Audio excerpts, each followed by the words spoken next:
Hey guys, so let's talk about this Shadowkin faction. So the first thing you might notice is that I am conspicuously missing a reviver. There are a few revivers in the faction. Only one of them is exactly a dedicated reviver, and that's Kinagashi. I do have Kinagashi, I just didn't really 6-star her, and I found that I didn't need her.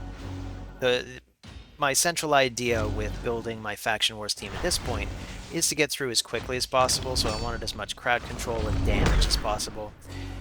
Ninja's fantastic for this. It's bad news for anybody who's newer and doesn't have Ninja because you will not be able to get him. The poor man's version would be what I've done with Marauder here.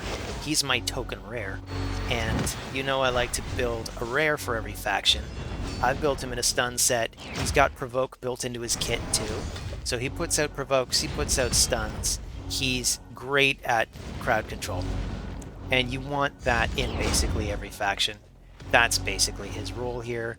We have my main healer in the lead, Riho Bone Spear. She is also amazing at putting debuffs on the boss. She has basically every debuff known to man in her kit. Really kind of a wonderful champion. Then you got Hyoku. Hyoku helps keep the team alive because she goes into her unkillable state, or block damage rather, and puts ally protection on everybody else frequently. So really, for the vast majority of the fight, nobody's taking any damage anyway. See, there it is. And if you have the crowd control going, this is really just for the sake of the boss. It's honestly overkill for the waves. If you're dealing with waves, you probably just bring more crowd control. But it does pay to have a balanced party. And last and certainly not least, my only mythical. I got Mika, Lady Mikage. I got her recently. I've been using her everywhere in every comp. She has everything you could possibly want. She has crowd control in a big AoE stun. She can remove buffs with an AoE. She can, in fact, she's got two different AoE moves that both reduce buffs. One reduces buff duration, the other just straight up removes them and replaces them with weaken.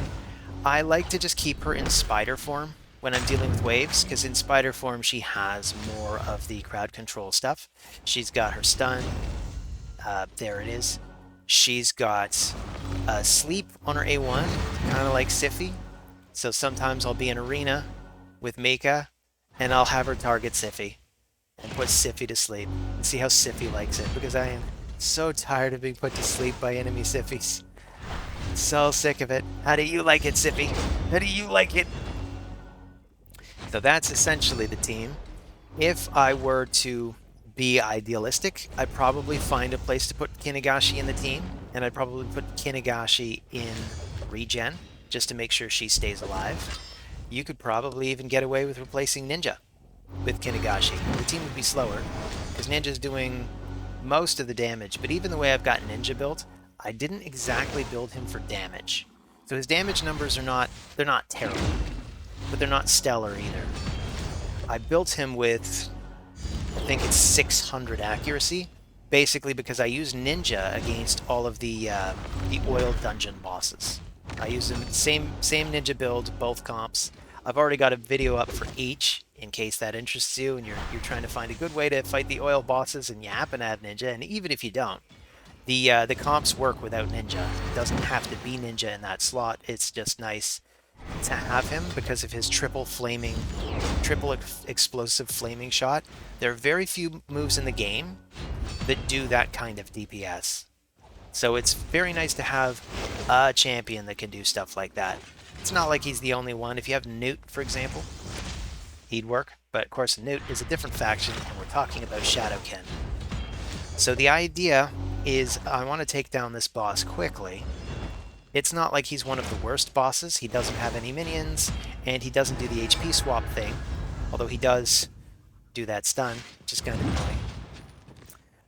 But basically, at first opportunity, I'd love it if Riho put on all of her debuffs to demonstrate how good Riho is at fighting bosses.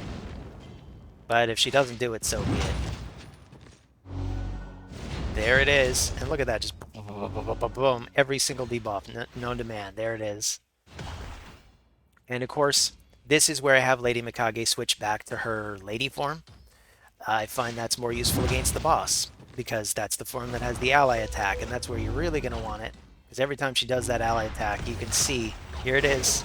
Boom. Down goes the boss. So that's all I got to say about this particular endgame team. Thanks for joining. See you on the next video. Take care of yourselves.